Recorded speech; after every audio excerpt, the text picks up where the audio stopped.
భోజనం టైంకి అయితే తీసుకుని రాలేదు, అందుకే లేట్ అయిపోయింది. మా వాడైతే ధీమా నడుచుకుని వస్తాడు తిందాంలే అనేసి. హాయ్ ఫ్రెండ్స్, ఈరోజు అయితే మా పొలంకి వచ్చాము. పొలంకి ఎందుకు అనుకున్నారా, భోజనాలు ఇవ్వడానికి అయితే వచ్చాము. మా తమ్ముడు నేనైతే ఎలా గట్టు మీద అయితే నడుచుకుని వెళ్ళిపోతున్నాము. దారిలో చూసారా నీళ్ళు అలగొని మా కాళ్ళు బురదైతే అయిపోయినాయి.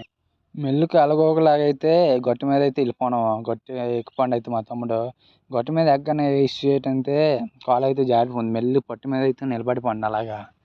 నేను వెళ్ళగానే నేనైతే ఒక క్యాన్ తీసుకున్నాను, అన్నం క్యాను. అయితే రైస్ ఉంటుంది, అందులో రైస్ ఉంది కానీ ఇంకా బరువుగా ఉంది.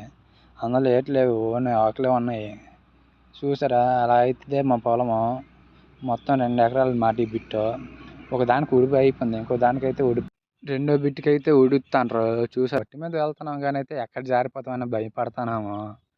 అసలే చిన్న గట్టు ఒకటి. ఇంతలో మా తమ్ముడు ఏడ్ చేశాడు తెలుసా, ఆకట్ల మీద అయితే నడిచాడు, జస్ట్ మిస్ కాలు జారిపోయింది, మొత్తం భోజనం మొత్తం ఒలిగిపోద్ది.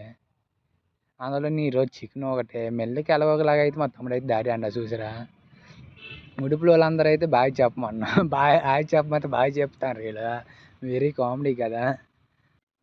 ఇదే మా కింద బిట్టు, కింద పొలం అన్నమాట. కింద పొలం అయితే మామూలు దుక్కేసి వదిలేంటారు, ఇంక దుమ్ము అయితే అవ్వలేదు. ఇంతలో మన ఫోటో తీసుకున్నాం ఒకటి, వెనకాల ఉన్నది మన పొలము. Okay friends, bye, please subscribe.